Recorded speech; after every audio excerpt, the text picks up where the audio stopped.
Active नहीं होते जो उनको जो रेवेन्यू जनरेट करना चाहिए। तो और फिर काफी बड़ा तबका पाकिस्तान में मुख्तलिफ सेक्टर्स के अंदर, चाहे वो सर्विसेज सेक्टर, एग्रीकल्चर, तमाम ऑर्डर चाहे 18 अमेंडमेंट आ चुकी हो या ना आ चुकी हो, उसके बावजूद टैक्स देने को तैयार नहीं है। और वो बहुत बड़ा तबका आज पार्लियामेंट में भी मौजूद है जो किसी ना किसी तरह एक हर्डल्स है टैक्स रिफॉर्म्स के अंदर। ये वज़ीर खजाना ऑनरेबल खुद कह चुके हैं रिकॉर्ड। तो मैं समझता हूँ आने वाला बजट अगर मुल्क की तकदीर को चेंज करना है या कम से कम उस रास्ते की तरफ जाना है तो हमें इसमें खासी बुनियादी चेंजेस करनी होगी, खास तौर से एनर्जी के अंदर। देखें आज एनर्जी नहीं है। आज आप एक आइडियल सिचुएशन ले लेते हैं कि आज हमें बाहर से ऑर्डर भी मिल जाते हैं, यूरोपियन यूनियन और वाई का ऑर्डर भी देना चाहते हैं, आपके पास एनर्जी नहीं है to produce those goods to be shipped to be exported to those countries. तो एक एनर्जी का इतना और कितने अफसोस की बात है पिछले 3 साल से खुद ऑनरेबल फेडरल मिनिस्टर जो कहते हैं ऑन पावर कि जी 6 महीने बाद क्राइसिस, मैं समझता हूँ एक अच्छी बात नहीं। तो आपका ट्रस्ट ऑन गवर्नमेंट बहुत इंपॉर्टेंट है। जब आपका ट्रस्ट हट जाता है किसी से कि आप इजी लेते हैं, तो मैं समझता हूँ गवर्नमेंट को इस चीज पे भी देखना चाहिए कि अगले 5 साल में हम अपनी एनर्जी की रिक्वायरमेंट, ये इंडिया को आज देखें, इंडिया की आज जो विंड एनर्जी से अपनी टोटल जो एनर्जी की रिक्वायरमेंट है वो 12% विंड एनर्जी से मीट कर रहा है इंडिया।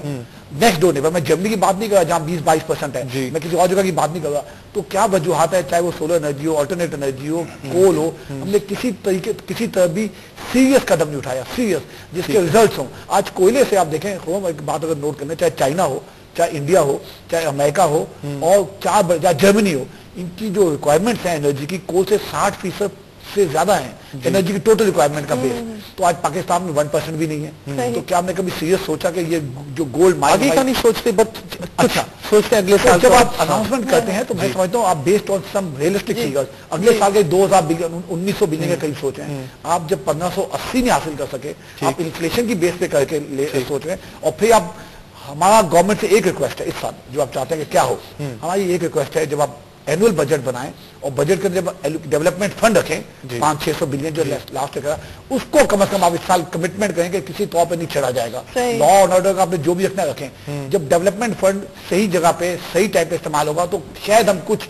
चेंजेस या तब्दीली देख सकें। आपका इंफ्रास्ट्रक्चर ही नहीं है, आप एक्सपोर्ट करना चाहें, इस्लामाबाद से जो ट्रक निकलता है 6 दिन में 4 पे पहुंचता है, तो आपको बेसिक इंफ्रास्ट्रक्चर, आपकी कम्युनिकेशन, ये सब बेहतर करना होगा ताकि हम आगे बात करेंगे। अमीन साहब भी कुछ बोलना चाह रहे हैं जी। क्वेश्चन है, देखिए मैंने लास्ट प्रोग्राम में भी कहा था कि we should not blame the politicians only, we should take the blame. मैंने जी द बिजनेस कम्युनिटी फेडरेशन है या जो भी चेंबर्स है, वहां भी मैं देखता हूँ कि यू नो इमीडिएट होता है कि नेक्स्ट बजट में हमारा कोटा क्या होगा या रिबेट्स कितने होंगे या इमीडिएट। तो अगेन मुझे एक शॉर्ट टर्म माइंडसेट जो है, you know it's not just everywhere, हमारी बिजनेस कम्युनिटी में भी है। एंड आई वांट टू सी कि नेक्स्ट बजट के लिए जो बिजनेस कम्युनिटी जो रिकमेंडेशन दे शुड से कि भाई एजुकेशन के लिए आप करें, हमारी जो सर्टन बेनिफिट्स है हम सैक्रिफाइस करते हैं, we are willing to sacrifice certain thing, we want के आप 5% आप ये एजुकेशन का करें, वी अंडरटेक के हम इतना हम टैक्स हम बढ़ाने के लिए as a business community we are willing to do. Very good point. छोटी सी हम ब्रेक ले लेते हैं, फिर आके we'll continue with you from here. We are going to take a short break, हमारे साथ रहिएगा। नाज़रीन, आपको एक दफा फिर खुशामदीद। आप प्रोग्राम देख रहे हैं क्या हम तैयार हैं। ब्रेक पे जाने से पहले प्रोग्राम में कुछ गर्मा गर्मी हुई थी जो हमें अच्छी लगी। नाज़रीन, वापस चलते हैं अपने पैनल की तरफ। डॉक्टर साहब, मैं आपसे ये सवाल करना चाहूंगी, बाजारों में निकल जाएं, गहमा गहमी नजर आ रही है, लोग खरीदारी कर रहे हैं, मुझे तो नहीं लगता कि लोगों के अमूमी हालात कुछ खराब है या हमें वो सारे हालात जो हम कहते रहते हैं कि खराब है इतना इफेक्ट कर रहे हैं। अमीन साहब ने एक बात कही थी कि रेवोल्यूशन की जरूरत नहीं है, हमें एवोल्यूशनरी प्रोसेस से आगे बढ़ना है। क्या वाकई हम एवोल्यूशन और रेवोल्यूशन में कोई बैलेंस रख रहे हैं? हम कहाँ जा रहे हैं, हम क्या कर रहे हैं? डॉक्टर साहब बताइए। देखिए, बुनियादी बात यह है कि पाकिस्तान में गरीब आदमी की हालत रोज बरोज खराब होती जा रही है। 10 करोड़ आदमी 18 करोड़ में से ऐसे हैं जिनको 2 वक्त की रोटी मैसर नहीं है। अब आप ये देखिए, बुनियादी तौर पर बजट की भी हम बात कर रहे हैं, क्या हमें पता है कि इस बजट में 180 अरब रुपए की इंस्टॉलमेंट हमें IMF को वापस करनी है, जो लेके हम खा गए थे, कुछ नहीं किया हमने। 180 अरब रुपए की। क्या हमें ये पता है कि हमने जो सो कॉल्ड NFC अवार्ड बनाया था उसमें सूबों ने फिर अपने फंड जनरेट करने थे, वो नहीं कर रहे, उसकी वजह से तकरीबन 350 अरब रुपए का आपको डेफिसिट आने वाला है। नंबर 2। अच्छा डॉक्टर साहब, फिर छोटा सा एक नुक्ता मेरे जहन में आया, मैं आपसे वजाहत चालूं। क्या कोई इकोनॉमिक रिव्यू का तरीकाकार हमारे यहाँ मौजूद है? क्या हम हर तीसरे चौथे महीने इन चीजों का जायजा लेते हैं क्या ये हमें आइडियली लेना चाहिए ताकि हमारे पास एक रियल स्टेट तो उभर के आए? हम ये देखते हैं कि बजट आने से पहले गवर्नमेंट की तरफ से यानी स्टेट बैंक की तरफ से एक इकोनॉमिक सर्वे या रिपोर्ट आ जाती है, लेकिन हुकूमत का भी कोई अपना रिव्यू का सिस्टम है, होना चाहिए? जी नहीं, देखिए रिपोर्ट सब कुछ आ रही है, स्टेट बैंक भी रिव्यू करता है, मिनिस्ट्री ऑफ फाइनेंस भी करता है, लेकिन मैंने बताया कि बुनियादी तौर पर ये वडेराशाही कल्चर है। अब चूंकि बजट है, 2-3 आपने क्वेश्चन रेज कर लिए, मैं जल्दी उनको कवर करता हूँ। मैंने आपको बताया कि 180 अरब रुपए जो हर साल नहीं पे करने होते वो आपको इस IMF को पे करने हैं। 350 अरब रुपए NFC अवार्ड का एडिशनल बर्डन आ गया। आपके इस वक्त कर्जे जो है ऑल टाइम हाई हैं और इंटरेस्ट रेट भी हाई है, तो डेट सर्विसिंग का सूद का अमाउंट शायद 800-900 अरब रुपया बन जाए। तालीम पे भी आप ज्यादा खर्च करना चाहते हैं, गरीब आदमी की हालत की भी हमने देख ली, तो सवाल ये पैदा होता है कि जब हम 1700 रुपए का टैक्स टारगेट को ज्यादा कह रहे हैं तो फिर तो बात ही फिजिबल खत्म हो गई, फिर बात डिस्कशन ही खत्म है। तो मेरा कहना यह था कि रियलिस्टिक हो जाएं। पाकिस्तान की पोटेंशियलिटी 3500 अरब रुपया है। आपने गरीब आदमी की बात की, 2 छोटे बच्चे मियाँ बीवी के साथ कम से कम मिनिमम इस वक्त चाहिए 12,000 रुपया, इससे कम में वो जिंदा रह ही नहीं सकता।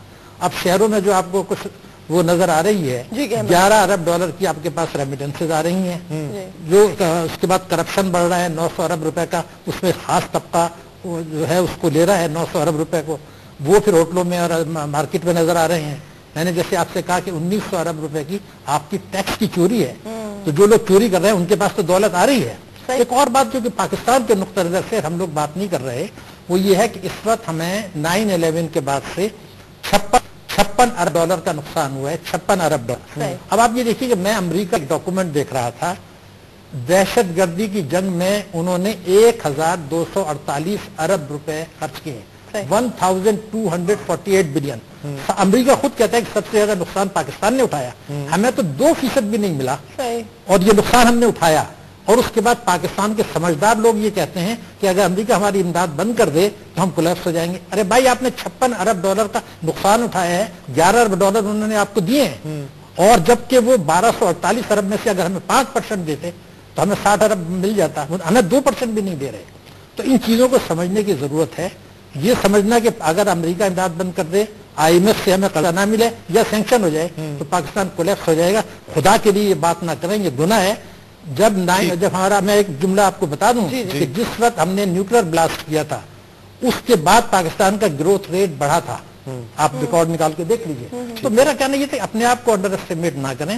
हमने बदकिस्मती से ये कह दिया कि जो बाहर से जो कुछ होगा वो होगा, और हमें वडेराशाही कल्चर को पॉलिसी नहीं बदलनी। मैं अब भी कहूंगा कि अगर आप बजट बना रहे हैं तो जब आप ये कहते हैं कि कहना आसान है तालीम का बजट बनाएं, तो पहले आप 3% तालीम के लिए कर दें, सेहत के लिए कर दें, डेट सर्विसिंग के लिए कर दें, डिफेंस के लिए कर दें, जो सैलरीज हैं उनके लिए कर दें, तो फिर आपके पास टैक्स तो आप टैक्स लेना नहीं चाहते हैं। तो मेरा अब भी ये कहना है कि अगर आप टैक्स रेवेन्यूज नहीं बढ़ाते, अब ये कहना कि जो मैं है क्या, मैं आपको बता, आप मुझे कंप्यूटर पर बैठा दें, मैं आपको 6 घंटे में ये बता देता हूं कि जिन लोगों ने कई हजार अरब रुपए की चोरी से असेट्स बनाए हैं उनको कंप्यूटर पढ़ के 1000 अरब की आमदनी होनी चाहिए।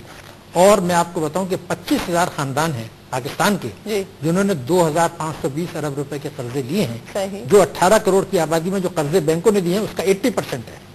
मैं कहता हूं इस 80 जो 25,000 को दिए हैं उसका 15% यानी तकरीबन 300 अरब रुपया आप माइक्रो फाइनेंस दें लोगों को रोजगार के लिए, plumber, electrician, carpenter, TV repair, तो ये रोजगार फराहमी होगी। देही इलाकों में जाएं, उनको बेजमीन हारियों को आप कर्जे दीजिए, बैंकों से दिलवाइए, टारगेट दें उनको, और उनको गाय भैंस खरीदने के लिए दीजिए। वो उनके पास रिस्क आना चाहिए, ये वसाइल हैं। तो ये 4-5 चीजें मैंने आपको बताई, अगर इस पर अमल कर लें और थोड़ा सा करप्शन विद अकाउंटेबिलिटी। एक चीज मैं कर दूं जिससे से मैं एग्री नहीं करता, करप्शन करनी है या खत्म करनी है? करप्शन को एलिमिनेट करना है, लेकिन मैं एक जुमला ये जरूर कहना चाहूंगा कि पॉलिटिशियंस की अकाउंटेबिलिटी पहले होनी चाहिए, इसलिए कि जो जिसने टैक्स चोरी की है वो इलेक्शन में नहीं, जो वो इलेक्शन में खड़ा कैसे हो गया, जिसने कर्जे माफ कराए वो कैसे खड़ा हो गया, जिसके ऊपर इल्जाम हैं वो कैसे खड़ा हो गया। अगर ये नहीं होता तो parliament will not set standard. میرا کہنا یہ تھا تو اس وہی بات ہے. میں تو آپ کو سمجھ اچھا انجم صاحب صاحب کے پاس میرا خیال ہے اگر آپ شارٹ ٹرم میں اگر 3 سے 5 سال میں اگر پاکستان کو آگے بڑھانا چاہتے ہیں تو میں سمجھتا ہوں, ہمیشہ میں کہتا ہوں, شاید ریپیٹیشن نہ ہو جائے کہ پاکستان کے کوئی 200-400 مسئلے مسائل نہیں ہے, 4-5 بڑے مسائل اگر آج ہم ان کو ٹیکل کر لیں. سب سے بڑا میں سمجھتا ہوں لا اینڈ آرڈر کی صورتحال ہے جس وجہ سے انویسٹمنٹ پاکستان میں نہیں آ رہی. سیکنڈ میں سمجھتا ہوں انرجی کرائسس ہے جس کو ایس ایس بیسس پہ سالو چاہیے. تھرڈ, پاکستان میں جو اسٹیٹ بینک نے ڈسکاؤنٹ ریٹ کی پالیسی جو ہوتی ہے it's wrong policy, it is hurting industry very badly, اور اس وجہ سے ملک میں انڈسٹری کا جال نہیں بچ رہا. چوتھا, پاکستان کے پرسیپشن کو میں سمجھتا ہوں ہمیں بہتر کرنا ہوگا. اور پانچواں لاسٹ, میں سمجھتا ہوں پاکستان کی برانڈنگ ہم صحیح طریقے سے نہیں کرے. پاکستان کو برانڈنگ جو ہماری پروڈکٹ ہے ان کی پرائسز انٹرنیشنل مارکیٹ میں وہ نہیں ملتی. اور لاسٹ جو نے بات کی جو بڑی انپورٹنٹ بات تھی, اس ملک سے اگر مہنگائی کو ختم کرنا ہے تو اکراس دا بورڈ آپ نے پاکستان میں امپورٹ ڈیوٹیز 90% لگا رکھی ہیں کھانے پینے کے آئٹم پہ. کافی کوئی 300-400 آئٹم ہے, اگر ان پہ ڈیوٹیز 5% ہو جاتی ہیں تو یہ مہنگائی کا طوفان فوری طور پہ اسی بجٹ کے بعد آپ دیکھیں کب چلے گا. ٹھیک ہے جی امین صاحب, آپ ایک تو تھا کہ فار ایگزامپل ریسورس جنریشن ہے, اس کے ساتھ گورننس بہت ضروری ہے. ایجوکیشن اگر آپ 4-5% بھی اگر کر دے, لیکن جس قسم کا جو انکمپٹنسی ہے, کرپٹ سسٹم ہے وہ چل رہا ہے, تو آپ 10% صحیح کر دے تو دونوں کو ساتھ کرنا پڑے گا. اس میں again it's about check and balance. میں ضرور کہوں گا کہ اب چائنا ایک اتنی بڑی پاور ایمرج ہو گیا ہے, اور امریکہ کے ساتھ جو ہمارا ایکسپیرینس ہے آپ کے سامنے ہے. تو اب اگر یہ ہمت ہم نہیں پکڑتے کہ چائنا کے ساتھ جو ہے وہ تجارتی بھی اور انویسٹمنٹ, آپ کی انرجی کی بات ہوئی ابھی, اس میں اگر چائنا ہمارا ہیلپ کر سکتا ہے اس کا بہت ایکسپیرینس. $5.5 ٹریلین کی اکنامی ہے. ٹائم ختم ہو گیا, بہت شکریہ آپ سب کا, لیکن ہم نے کچھ بڑے امپورٹنٹ سوال اٹھائے ہیں. حل یہی ہے کہ بات ہم سے شروع ہوتی ہے, ہمیں کچھ کرنا پڑے گا مل کے. پولیٹیشنز تو ہیں ہی, باقی حکومت کی باقی ادارے بھی ہیں, لیکن شروع یہ بات ہم سے ہی ہوگی. بالکل یقیناً ناظرین, یہ بات ہم سے ہی شروع ہوگی اور اس بات کا اختتام بھی ہم پہ ہی ہوگا. وہ اس طرح سے کہ جب قوم کسی بھی کام کو کرنے کے لیے اپنے آپ کو تیار سمجھتی ہے تو اس کے اندر ایک جذبہ پیدا ہوتا ہے. اللہ کرے یہ جذبہ ہمارے اندر اب خود بخود پیدا ہونا شروع ہو جائے, ہماری نیک نیتی اس میں شامل ہو جائے, اور ہم سب اپنے آپ کو اکوپڈ فیل کریں. ہمارا یہ سوال بنیادی ابھی بھی رہے گا کہ کیا ہم تیار ہیں. دیکھتے رہیے, ہمارے ساتھ رہیے. خدا حافظ, شکریہ.